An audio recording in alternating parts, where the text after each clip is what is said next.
Not, it's kind of fell upon me in a way. I was working for one company. I don't want to say get comfortable. I enjoy what I do it well, and I'm like a perfectionist. I keep going.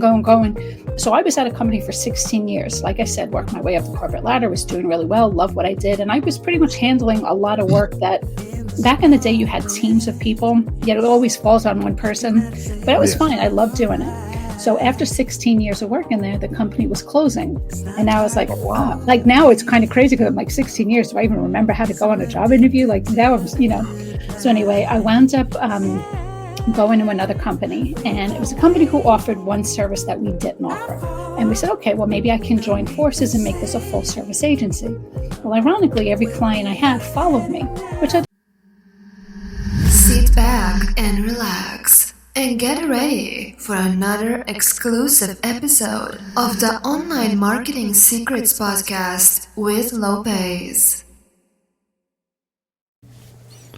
This episode is brought to you by the best AI software online called Goody.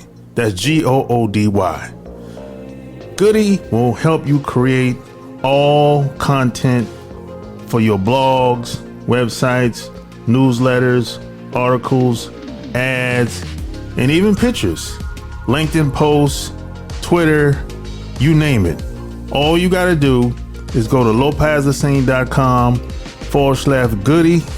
That's Goody. And the best part about Goody is absolutely free. That's right. It's free for the first 7 days. You can cancel at any time. Goody will help you create all your contents for your blog and websites online. And it's 100% absolutely free, full access for the first 7 days. All you got to do, just go to my website. That's lopezthesane.com/Goody. That's Goody. Or just click the link in the show notes and get started today. Welcome to another episode of the Online Marketing Secrets Podcast. I'm your host, Lopez. So like and share this episode. So with that being said, like, share this episode, and I would appreciate it if you would leave me a 5-star review anywhere where you're listening to the show, especially if you're listening to me on iTunes, Apple, So any questions, any concerns, you can always send me an email at support@kingofcashflowwebsites.com, or just click the link below or in the show notes. So today I have another special guest. She has over 35 years of experience as an investor, public relations, marketing. She's been working with big brands, big global brands, some of the biggest brands that we all know in the technology space, travel, finance, fitness, and everything else in between. She's been on some of the biggest stages around the world as a TEDx speaker. She's a 3-time Bestselling author of over 10 books.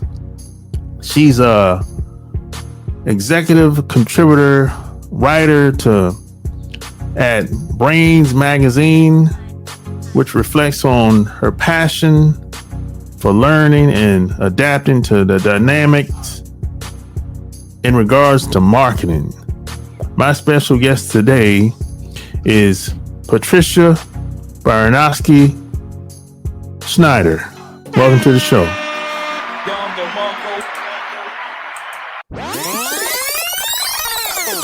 So, where are you from? I'm actually from New York. I'm, believe it or not, born and raised in Manhattan. But when I got married, I actually moved out to Long Island. So still New York, but just a little hop, skip, and a jump away from Manhattan now. Oh, that's nice. Yeah, I'm very familiar with New York City. It's an acquired taste, but yeah. Yeah. So with a town like New York City, how do you? I mean, it's very competitive in probably all areas of profession and activity and everything. So how do you get into the marketing world? How do you get into that? The crazy part is people, some people I know go to school for that, or I always admired kids when they were in school that knew what they wanted to be when they grow up. And I always joke and say, I still don't know what I want to be when I grow up. It was actually a job out of high school, and it wasn't something that I set out to do. I had a job out of high school. I was a single mom, 2 kids. So it was a job that had good benefits and whatnot. And what I liked about it was that unlike like a cashier or a receptionist who just answers the phone all day, you basically have no idea what your day was in store for until you opened up your emails in the morning. Because I worked on the agency side and we worked for companies around the world. So every day was different. You can have a calm, relaxing day. You can have, a day that you have to just come up with ideas. You can have a crisis day. You really had no clue. So you're basically flying by the seat of your pants every day. And at that time, going back many moons ago, I worked for, marketing was pretty much a male-dominated industry back in the day, and it was predominantly women who ran the agency. So their competitiveness, their tenacity for getting things done, improving themselves, I just admired them. And I fell in love with it. So I put myself through college, worked my way up the corporate ladder, and been doing it ever since. Wow. So back then, was it more like, kind of like Wall Street, Yeah. There's a show, Mad Men. Oh shit! That came out. Was it very similar to that back in the day? It was a little tricky because the agency, unlike a lot of other agencies, they incorporated investor relations, public relations, and marketing. So I was very familiar with Wall Street because most of the clients, it kind of unique where we hosted IR, PR, and marketing. So most of the clients we had were clients listed on the stock exchange that needed IR, PR, and marketing. So we handled everything. So very familiar with Wall Street. And it was very, very different back then because, back then we didn't have Zoom calls. We didn't have, internet to the extent we have it now. Like clients were traveling from around the world. They were coming in for road shows, meeting analysts, meeting brokers, meeting, media, meeting, everybody doing, just really, road shows and annual meetings and whatnot. So it was a lot more face-to-face back then, not like the digital world we're living in now. And back then it really, because it was such a hands-on thing, it really was different. I laugh now how you could just 1, 2, 3 pop up a presentation. Back in the day, you had to print it out. It was just way, way different. But, it's kind of cool because I feel like I got my hands wet in just about every aspect of it. So I know what's involved. I can have someone say, okay, well, we need this done in 20 minutes. And I can tell you, no, it's going to take you 2 hours because of A, B, and C, because I know what's involved in all of that. So I kind of like it, but definitely an acquired taste. Yeah. I love that show, Mad Men. I think it's hilarious. Some of the stuff that were going on in the show. I know they kind of hyped it up and make things ratings, yeah. yeah. But how do you like marketing back in the day is one thing, but how did y'all incorporate the digital side of that? Because I remember when I first came online, like 17 years ago, right? People acted like if you're online, you're a scam. That stuff doesn't work. It's a fad. Yeah. So how did y'all incorporate? How did y'all make? I guess some of the brands see that hey, there's some value in going digital. It kind of evolved, like I always say, be a constant learner, because if you don't learn and keep up with technology and keep up with the changing times, you're going to get left behind. And we have, back in the day, some of the clients, especially like the board members, they're very old school. They like the way things are done. But, like say, for example, going to an annual meeting, everybody would have the printed out PowerPoint presentations and whatnot. And we help them evolve, like, okay, now we have iPads. Now you can just do this. You don't have garbage. You don't have to throw this away when you're done. We can make changes on a whim. So I think it took a little persuasion because they weren't very receptive for change. But I think once they started to see how much easier and how much faster it was, and then it became, back in the day, advertising, like even with the PR, how you had reporters writing about companies. That's almost non-existent now. You still have reporters writing about companies, but majority are paid reporters now. And then even advertising, you do have people reading the Financial Times and whatnot, but everything's online now. So you have to have the digital advertising, you have to have the digital space. And, even with trying to reach out for shareholders, they are all online now. So eventually you have to persuade the people and get them to understand that this is a necessity. It's no longer like, it does get a little tricky even with social media at this point, because they have on the IR side regulation, federal disclosure, Reg FD. And, that was from way back in the day where companies, you had, someone on the team who was writing their personal opinion about a stock and whatnot, and they could get sued in the billions of dollars. So the lawyers had basically said, you're not allowed to talk about anything social media. The world is on social media nowadays. So you have to basically try to explain to them, I'm not posting my public opinion. I'm repurposing information that's already public, your annual report, your press release, your monthly fact sheet, whatever. And the funny part was the companies get their guidance by the legal teams. And the legal teams, I don't think, fully understand what's allowed and what's not, like not what's allowed, what's not allowed, but the full aspect of social media. So at the beginning of the year, I actually reached out to everyone from the SEC saying, can we do like a 20-30 minute podcast so we can explain to people what they can and can't do so they have a little more comfort? And they wouldn't even touch it. It's like, it's evolved for so many years, but I don't think people fully understand what you can say, what you can't say. No one wants to get in trouble for saying the wrong thing. Yeah. So it's the world we live in. But getting people to understand the necessity of branching out into those spaces, it's kind of what makes or breaks the companies nowadays. Yeah, and I think that's one of the main reasons why a lot of people aren't so quick to jump on social media, because they have jobs, and so they be like, hey, I don't want to say the wrong thing. And then you have some people be like, man, I'm just not comfortable being on camera. I don't like how I look. Yeah.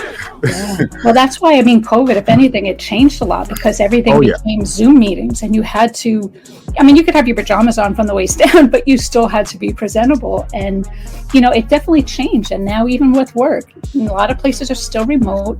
And the funny part is, I've been remote long before COVID. I've been remote probably the past 20 something years.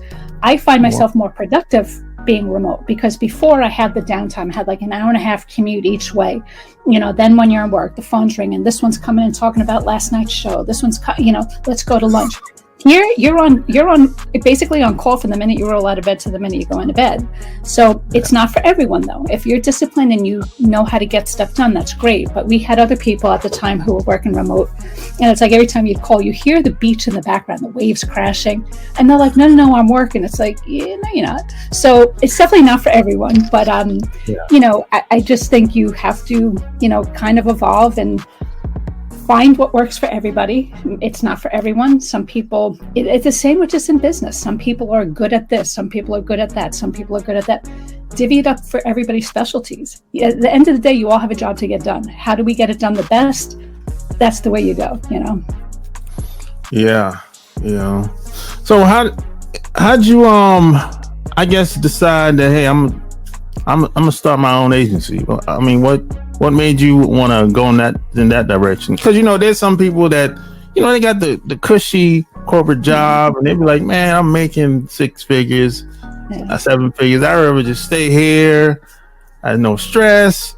I don't have to worry about employees. So what made you want to go that route?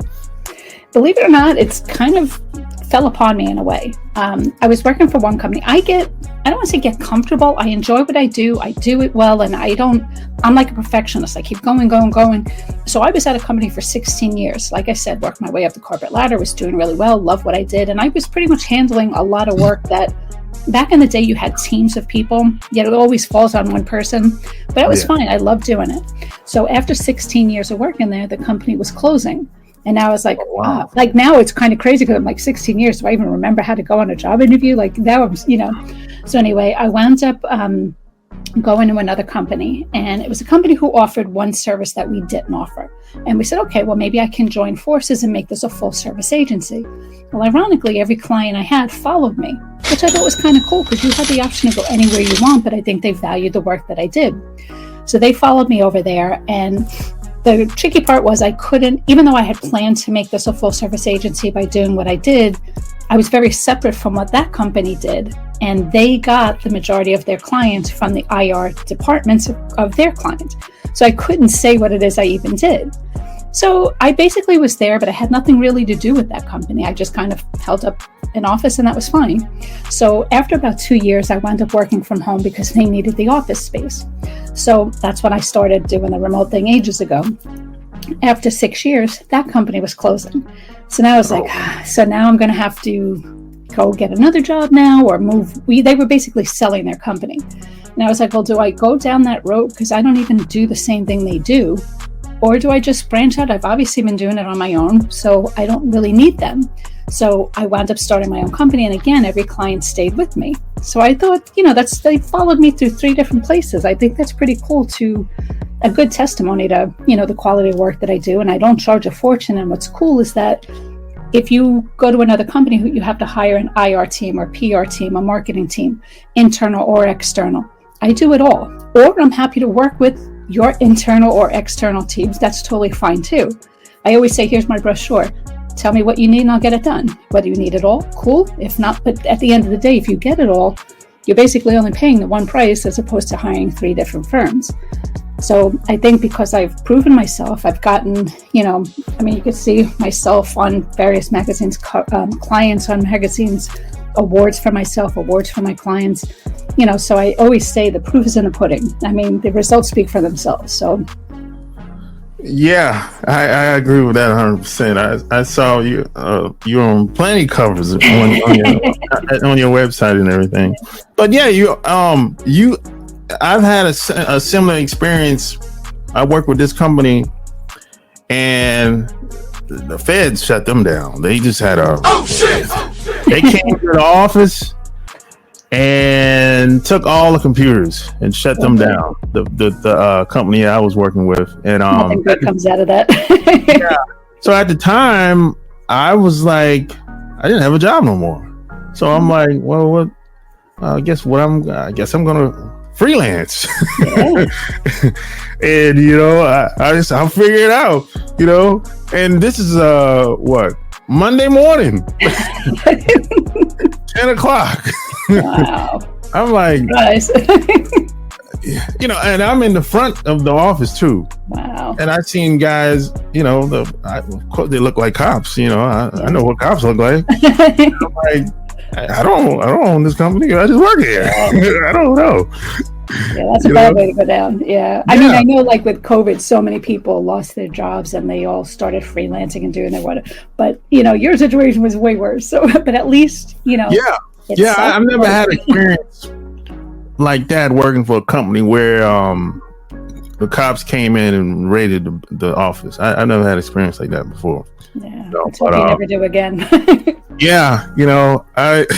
But somebody else told me that that's not uncommon. Someone told me that. I don't know, man. I was just working there. Yeah, I've never had it. I know, like especially like on Wall Street, like the Wolf of Wall Street and things like that.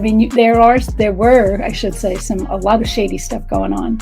I don't know if it's as big these days anymore, but I know back in the day, and it was funny because that's part of why like Reg FD came up, because there was a lot of shady business going on where like if you're involved with any, trading and whatnot, and puts and calls and, longs and shorts and whatnot. And you always see how these CEOs of companies were having these little private conversations with their best, brokers or analysts. And the reality is, so now they're trading on this information that me, mom and pop, aren't going to get for, 30 days later. Now they're built, based on the stock going up or going down, and I'm the opposite because I'm hearing the conversation later. So people are making a fortune on it. So that's kind of how Reg FD came up. But there was a lot of shady stuff going on Wall Street back in the day. Yeah, and that was my first job in the marketing, the digital. It was a digital agency. That was my first job, and basically, they gave me the job, and I was learning on the job, as a copywriter. That's my first job in that field ever, and I, after about 3 years, that was it. Wow. Well, at least you got good experience on what to expect. Yeah, but once I look back at it, once everything was said and done, the CEO, he was kind of he took a lot of shortcuts. But I'm brand new. I don't know how, but once I look back at it, once I've gotten more experience and started meeting more people, I'll be like, oh, okay, yeah, he was on something. Yeah. So how'd you begin speaking on the big stages like TEDx? Yeah, I mean, that was many moons ago, but believe it or not, it gets to a point where I was the worker bee. I just get stuff done. I don't, you have other people who give orders and everybody else does it. I was just always the person to get it done. And then it took a while where I had a lot of people coming up to me asking me for help, which I love now because back in the day, we didn't have that. Nobody gave help. It was all competitive and they don't want you to steal their ideas or steal their jobs. So they kept what they knew to themselves. And I'm happy to help anybody. Like even one girl, she was doing her college thesis and we had like a 3-hour interview and I pretty much gave her everything for her college thesis. I'm telling her what she should do, what to expect, how things work. And I have no problem helping people. So it got to a point where I just felt, okay, I have so much to say. And it actually went from that turning into writing books. And again, I just feel if there's anything I say, if it can help somebody, great. If it can't, okay, no harm, no foul. But if I can help somebody, by all means, the more the merrier. Yeah, I mean, back in the day, I'm not, I make myself sound old. Well, I'm gonna say like 15 years ago. The only people that I knew that were willing to teach anybody, either you had to pay or they had to be old. That's usually it. But if it's like somebody my age, which at the time I was in the 30s, they didn't have time. They'd be like, "Look, I don't have time, bro. I'm too busy doing my own thing, And the ones that did have time, they just didn't want to do it. Well, I notice even the older people, that generation kind of was like, you should just know it. I shouldn't have to explain it to you. If I have to explain it to you, then I need somebody else. So at least from my point, they weren't always willing to help. And I think being in the marketing field, because it was such a male-dominated thing, a lot of the women, they had no interest in helping because they just didn't want you stealing their work. So nowadays you hear the things about get a mentor.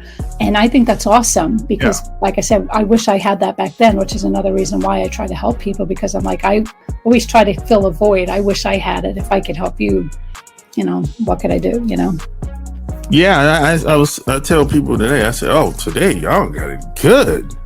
Yeah. Plenty. But even now with the whole internet and everything, like I remember back in the day physically going to a library, the people have no clue. I always hate to sound like my parents back in my time, but it is true. People have no clue how much easier it is for them right now. Yeah. So what now with AI?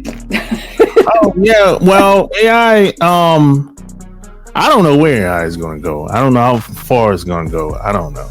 It's going at such a fast pace. It's scary. Yeah. So what made you want to write books after books after books? Well, it was again just all about helping people. Like first I did one. It was about talking about investor relations and public relations. Then, one thing that always drove me nuts is when people judge a book by its cover. So you would see me and just assume, oh, she's from a wealthy family. She's had life handed to her on a silver platter, blah, blah, blah. You have no idea what I've gone through. I was in a divorced house. I graduated at 18, had my first kid at 19, was a single mom of 2, no support, in abusive relationships, robbed blind. There was just so much in my life that you have no clue what I went through. So I wrote a book about that. It was called Life's Obstacles Can Be Your Greatest Motivators.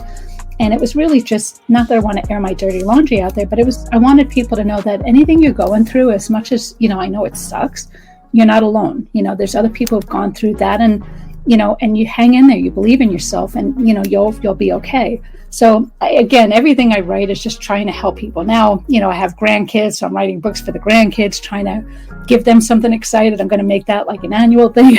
So I'm just juggling 50,000 things all the time. Yeah. But how did you know that you could help other people? Because, there's some people, they're good at doing whatever they're doing, but they're not so good at helping other people. So. Well, I always became like everybody's big mom, even back in the day, I was a skydiving instructor and I was everybody's mother. I was just helping everybody and going above and beyond to try to help them. They're all like my kids, so I just found that I don't always practice what I preach, but I am good at helping people. I've been doing that forever, and that seems to be one of my strong suits. So, and I love helping people. I get so much thrill from helping people. So I figured, okay, when you find what your niche is, I'm like, okay, I'm good at that. People like it. They're always coming to me for help. So let me help them, because at least the feedback that I get is everybody enjoys and loves what I'm telling them, and they're always coming back for more. So I'm like, okay, that makes me feel good that I'm helping you, and obviously I'm doing a good job at it. So, okay, Yeah, you know what? When I was younger, I never thought I would be doing anything like this. And it seems like when I started helping, when people would ask for help, and when I would help them out, something inside me was like, it kind of changed me. This really feels good. Yeah. and I said, I need to do more of this. And other people have said the same thing. They said, man, that I get more, I don't know, maybe more, they feel better about themselves when they help other people. But you never would think that. I just remember way back in the day when I had my kids, truth be told, I'm not the greatest cook. I get that. But, it got to the point where I was feeding them every day and they didn't want to eat, and we were constantly throwing away food. And I just had them one day. I said, you know what? We lived in Manhattan. I said, we took all the food, we put it in the microwave, we got little plastic utensils, plates, napkins, and we went up and down the block and we're feeding the homeless. And I'm like, I wanted them to see that doing good is good, so we went and fed it was amazing how some of these folks they're starving, they're living in the street, and they'd have all this food and they'd be like, I just want a little bit, I want to save some for other people. I'm like, oh, that is so sweet. If more people in the world were like that, we'd be in a better place. But again, I wanted my kids to feel that joy from helping people, because I do. I just get so much joy from helping people. And, when you see that light bulb go off, when somebody's struggling with something and you try to help them find the right way, and that light bulb goes off, it's like, wow, and I helped do that. It just feels good for both parties. Yeah. So if you had to start over, you have an agency today, what would you have done different, if anything? Well, back in the day, I had this conversation with someone recently. There was no major instructions on how to do this. So you learn a lot of the stuff the hard way. Right off the bat, there was someone in the industry who would kind of be a competitor. And they tried, I was hosting a conference, they host a conference, they tried to sue me for that, for unfair competition. And it's like, you don't own the conference space. But again, I don't know this. I'm researching everything. Now it's costing me legal fees and stress and anxiety. They didn't win, but it's just things like that, and then do you start an S Corp? Do you do an LLC? So much stuff that they don't teach you this stuff in school. They just teach you the basics to whatever field you want to be in. But in terms of doing a business, I think I would pretty much again, we didn't have mentors back there, but I would sit down with a couple people and really get some feedback on them, what they suggest, why they suggest it, and kind of just have a better footing before, you venture off again. Because I wound up changing a lot of stuff along the way, but if I would have had somebody guiding me from the get-go, it could have saved me a lot of wear and tear and finances, Yeah, I can only imagine. So what type of, clients or company you work with? Oh, do you specialize in anything, or is it, you focus on big brands or what? No, it's a little tricky because, that's one thing where some people I know in the industry focus on only technology or only healthcare or only this. And I think just because of the 35 years I've been doing this, every company I've worked for, we just work with any client around the world in just about every niche. But I think that's kind of cool because it gives me a big, broader background on how this stuff works, especially with every different country. It's like, what works here might not work in Dubai, might not work in China. Not that it doesn't work, but your message has to be different. And, just for example, too, I knew a company who was in like a healthcare product. So I'm helping them, but now they want to be listed on the stock exchange. Well, now I have the IR background. So now what you're proposing for your customer to buy this healthcare product is not going to be the same message you're going to pitch to an investor. So now at least I can explain and help them tailor a better message or a different message for the investor base as opposed to your customer base, which are totally different. So I think it's a great variety of all the things that I do. And, to me, I always say marketing's marketing. The only thing that changes is the story and who you're telling it to and how you're telling it, Yeah, I agree 100%. So this is my last question. And I know you get this question a lot. People will say, hey, I got this product, Patricia. It's a good product. How do I get it out there? What do you tell them? Yeah, well, first I have to know what the product is. And then the one biggest thing that always drives me nuts with people is they always say, like, Coca-Cola, I have the greatest soda in the whole wide world. Everybody should want it. It's not about you. It's about them. Who is your customer? Is it like, if it's a customer, if it's just a product, what need are you filling? Like, what is their pain point that, like, why should they care what you have to say? It's like, you have this great shirt. Well, so does everybody else. What makes yours stand out? Why should they pick yours over someone else's? So until you can answer that, and then you say, okay, well, now you've reached a good point. Now, how can we get that message in front of them to let them know that yours is better than everybody else's and why? And there's so many different ways to go about it. So it's really just getting, the company or whoever has the product to work with you and figure out what your product is, why you're different from everybody else, and what's the pain point you're trying to solve. Once they get that, the rest is just the fun part, putting together the message. Because like, I had a company who was a fast food eatery in Manhattan. And if you know anything about Manhattan, there's food everywhere. There's like 5 per block. So they came and were like, okay, well, we want everybody to buy from us. Okay. Well, okay. So they had healthy food, even though it was fast food, but it was healthy fast food.